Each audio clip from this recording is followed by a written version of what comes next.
Openmoji, yeah, it's quite a while ago we launched the project. So today I'll tell you a bit about Openmoji, how it started, how it's going, but also how it relates to Unicode, or how we used or misused Unicode, and some thoughts about emoji in general. Yeah, what's wrong with emoji?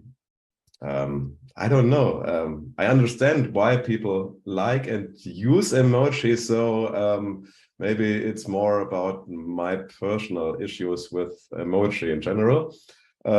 Yeah, little spoiler. I'm not convinced by emoji yet.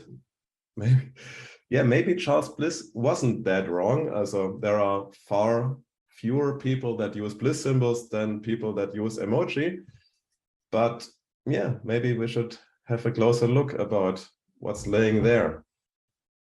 But yeah, first back to Openmoji.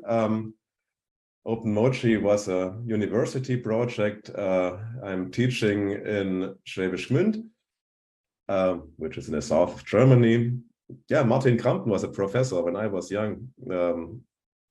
And there are several people were from Ulm, yeah, also involved with the Olympics 72, but yeah, nobody told me this Joksch story. Also, yeah, I asked them who did the icons. Was it Rolf Müller? Was it Otto Eicher? And then the internet told me it was Gerhard Joksch with Otto Eicher. And yeah, we started the project 2017 in a second year course. It was my colleague Benedikt Groß and me together. And yeah, our original goal was really to create another open source icon library. At that time, yeah, Jason showed us Font Awesome. Font Awesome is okay, but a little bit inconsistent. I'm not sure whether Google Material Icons was already online at that point. But yeah, when you compare these 5 icons to a normal text font, like here, Frutige, for example, yeah, the glyphs are matching far better together than the icons in Font Awesome at that time.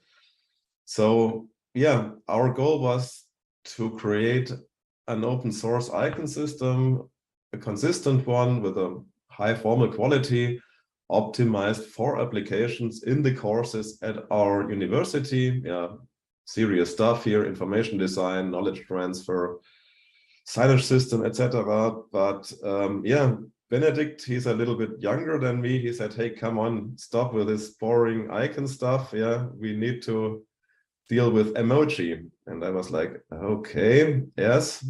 And I went to Wikipedia.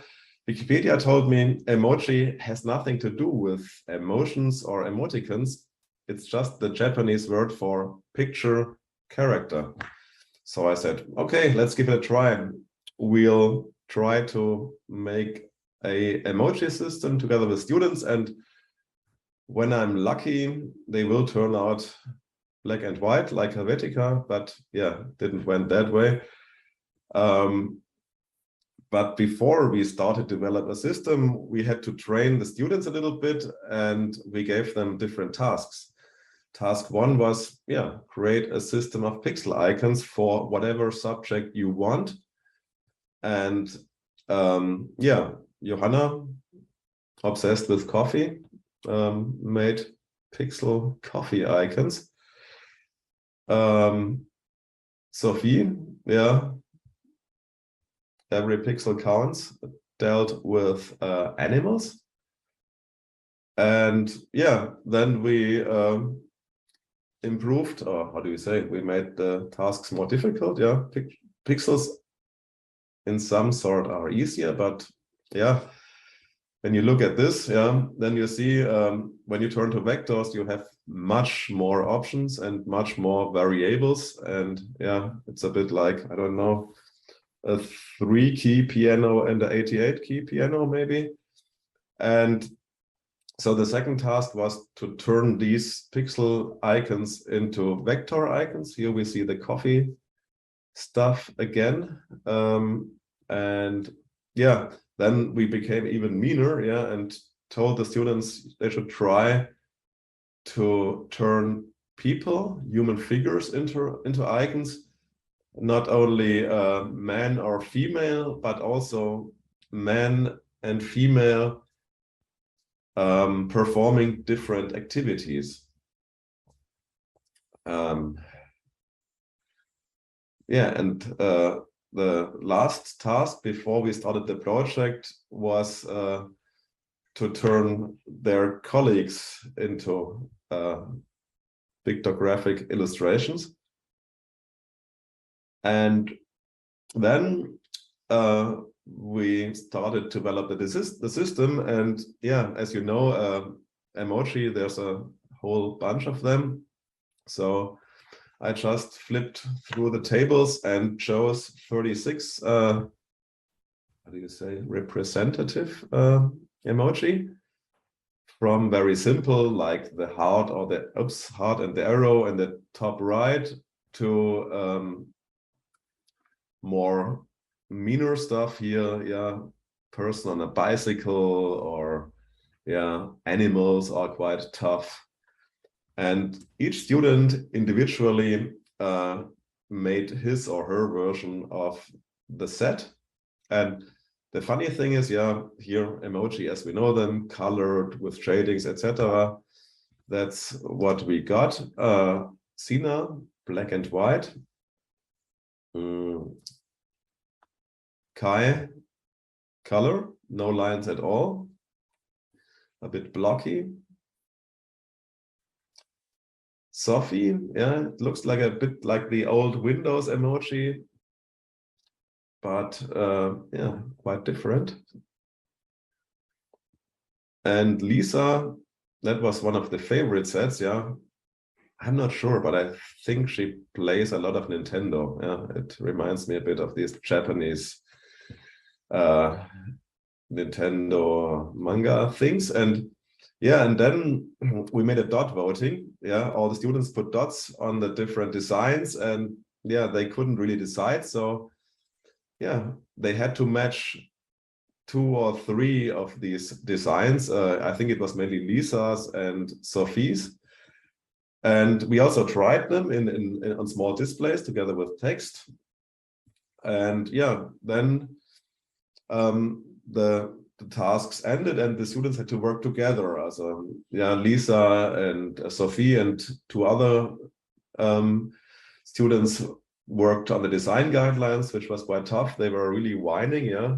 Now we have to be so mean to the others and correct them and so on. And we said, yes, now you see how tough our job as teachers is. Yeah, you always have to criticize in a good way. But also, yeah, classification database, we took the Unicode data, but we had to transform it, make it manageable. And the project website, for example, was also a huge task. And always 2 to 3 students formed these groups. And yeah, in 2018, we launched Openmoji. Here, yeah, you see the library. You can browse it and sort it, and you can also take a look at the icons here in black and white or color. You can download them in different file formats. There's also some sort of basic guidelines. Yeah.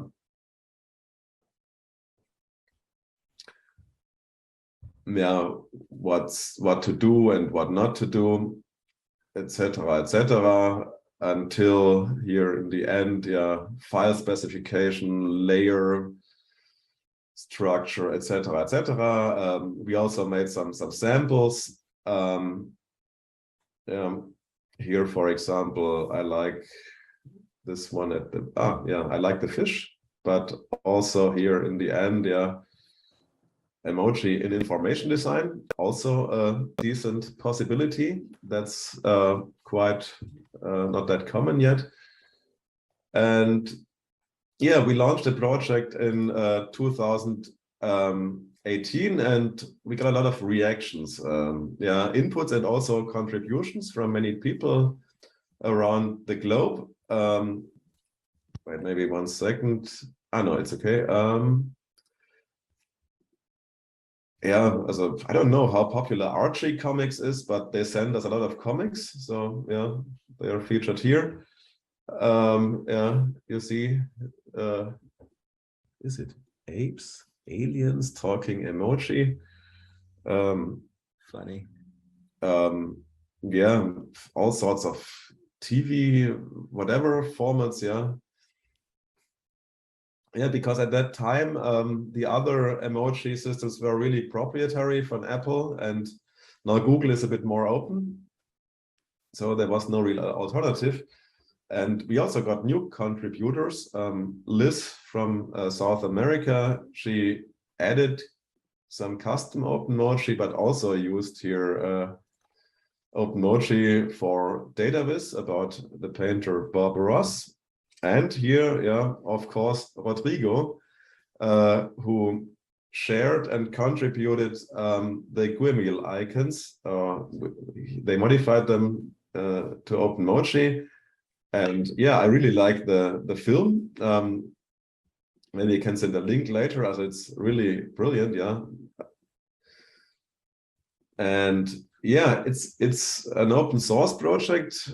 I'm not used to open source, honestly. Also, I like open source, but Benedict, my colleague, he's more into that.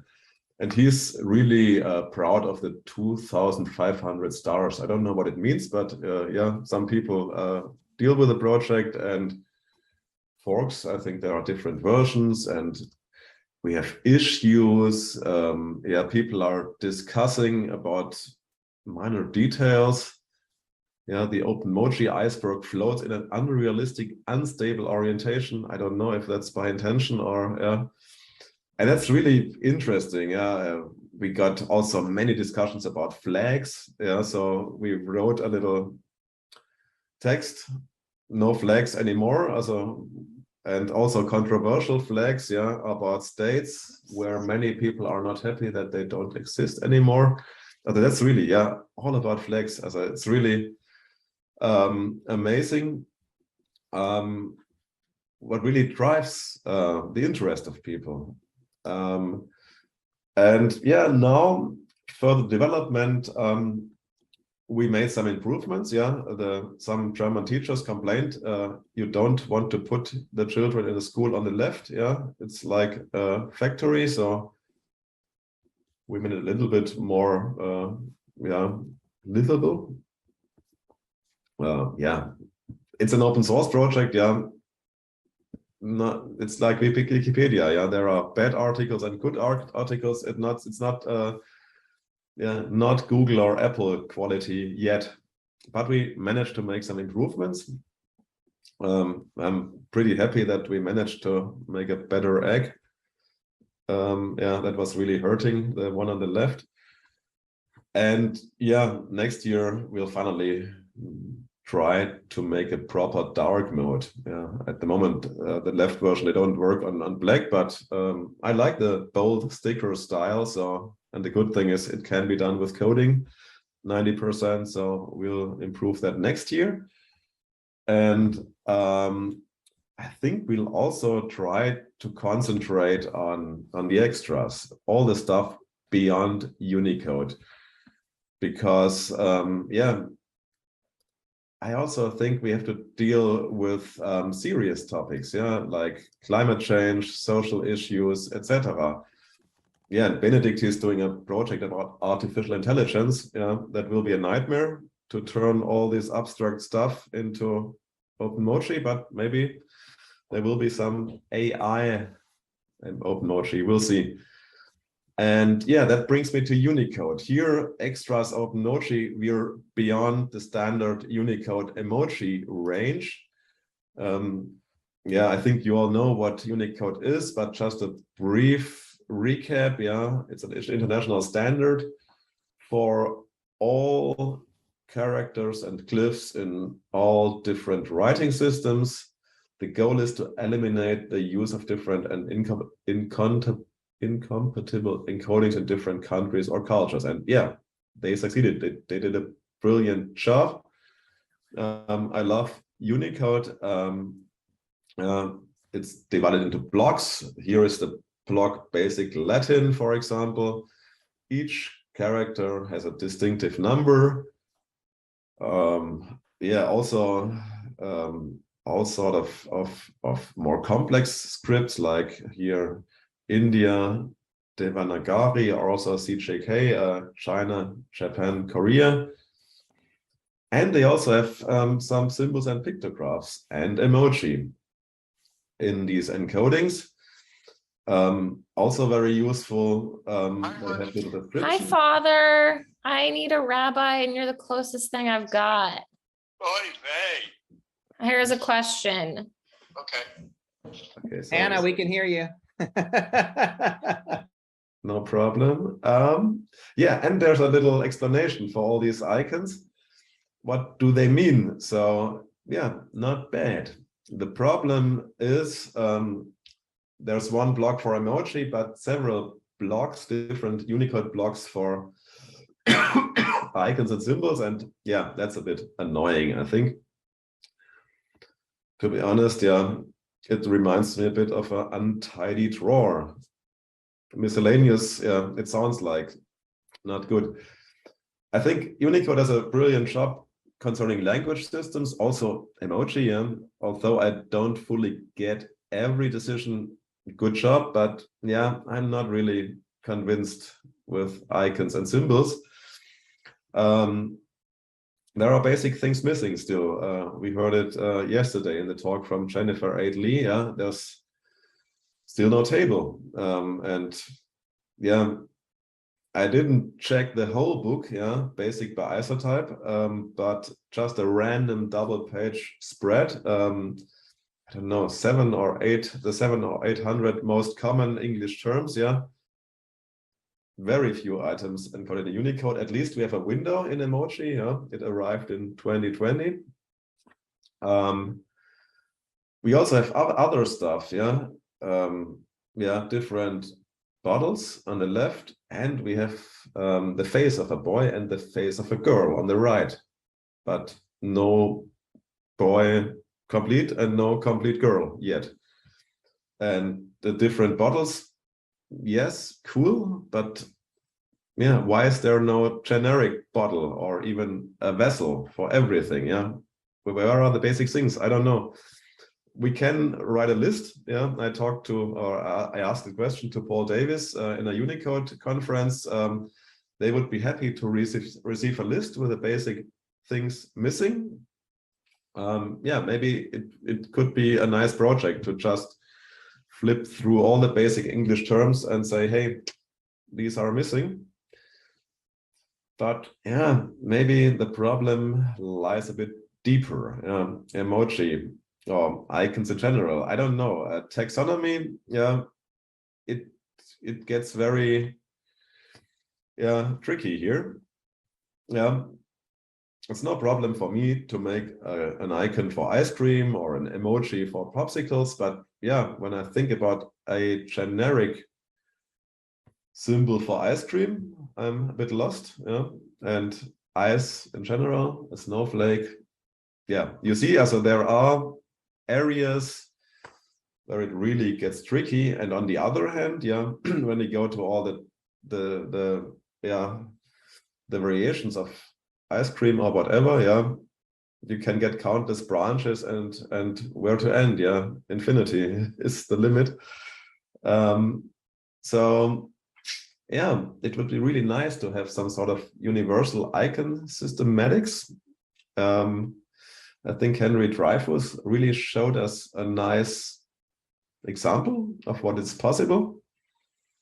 Honestly, I didn't know the book before I heard about the conference. I just knew Otto Eicher and Martin Crampton's Zeichensysteme, which was issued some years after. And yeah, honestly, I prefer the American version. it's not so serious. Yeah, in the German version, there's much about semiotics and difficult words that are not useful to me. Sorry, but maybe a list is not enough. Here that's how Unicode deals with the hearts. You have broken hearts, hearts on fire, and you have hearts with different colors, but basically they're all just different code points. Each heart gets a number, and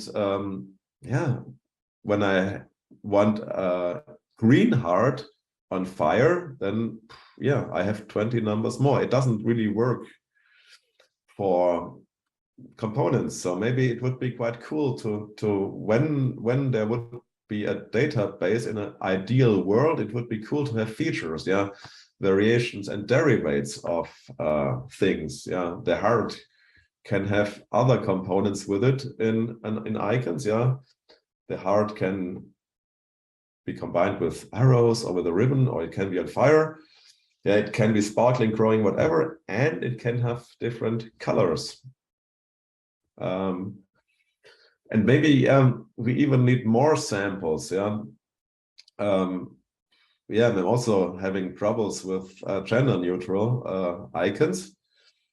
I don't know, is it a man or a person? Is it human at all? Quite tougher. What about water? Which illustration or which icon really represents water? There's a fish in the water, so it's water and not acid or milk, maybe, but I don't know. And also there are so many symbols. They came and that Jason showed us the history of UX and UI, and so many icons appeared, and today they are already out of use again. RSS. And also basic questions. At the moment I'm working on an update of my Netto font, which is a font that has letters and icons, and I don't know where to end. My goal is to incorporate the main use cases and maybe 20 to 50 icons for each use case, but there's no list nowhere. I'm happy that I have my used copy of the Symbol Sourcebook at least, but that's the only reference. There's no digital reference available at the moment. Everybody is always restarting from scratch, and that's strange. So what I really wish for, I don't know, Christmas is a bit short term maybe, but a digital version of the Symbol Sourcebook would be great. Accessible, people should contribute, and it would be really cool when it would be a collaborative and democratic thing like Wikipedia, for example. And another point at the end, what I don't wish, but what I actively work for, I think, formal convergence would be a good goal for all sorts of icons and glyphs. It was a long way from pictorial symbols to letters. It took the cow roughly several thousand years to become a phonetic sign. And then 2,500 years, nothing happened. And then we got emoji. I have nothing against emoji. I like emoji, but it doesn't really fit in here. And is it good? The end of history didn't happen. Icons, emoji, letters, I don't care. I think in the end they're all only glyphs, and all glyphs should be treated in the same way if you want a consistent system. And life was so easy in 1999. The first emoji said everything was done right. Look at the umbrella here in the top, in the middle right. Brilliant. Every pixel where it should be, or the bat. It's really cool. And it's no problem. Everything, you can make the pixel letters. Oops, laden Sie. Ach, schade. Seite neu laden. That sucks. Here it is. You're back again. That's no okay. We'll just look at it in this mode if it's okay. Yeah, that's why I like to give a task to the first year students. Yeah, pixel icons and pixel letters, and yeah, obviously Halloween not far away works pretty well. And maybe it works now. Yeah. And yeah, that simple stuff can also be done with vectors. Maybe in the last years I made some simple bliss sketches, very basic letter forms combined with a bliss grid. Yeah, you can also, when it's parametric, you can transform. It's not perfect, but it's not much effort. And it fits so well to the letters. Yeah, a basic grid. Yeah, we can even make we could even make different versions here, extended, condensed, etc. And yeah, it's just like 24 building blocks, and they can be combined like the diacritics and the letters. So yeah, why not give it a try? It's much less effort than complete emoji set. Yeah, I think, yeah, that's why we don't have so few of them. It's so much effort. Yeah, a text font, roughly 100 real glyphs compared to over 1,000 emoji with color, etc. It's not reasonable. And one last point, what I don't get with emoji, it's the signal versus noise ratio. Yeah, I think that's what makes them attractive, and why I also like them somehow. Yeah, they are so cute, and there are so many nice little details, but they are not necessary. Yeah, I don't care whether the man has cyan blue hand gloves. Okay, he wears sneakers. Looks like Nike, maybe. Yeah, and I don't know. Also, here the piece of paper. Yeah, it's really a nice story that Apple design features an Easter egg addressed, "Dear Katie," and signed, "Take care from John." Yeah, it's from the Think Different. The text from the Think Different campaign. It's a nice, but it's not necessary. So yeah, I think, yeah, I don't understand why people don't put more effort in the very simple stuff, because that's where it gets interesting. Yeah, when you have abstraction, then it gets witty, and yeah, it's more of a challenge. And we should always think about body text sizes. Yeah, what's left when we use them in a short message. Many of the fancy details are lost, and it's really tough to differentiate the different emoji. Yeah, pinching hand a little bit open. So yeah, that's it. Thank you.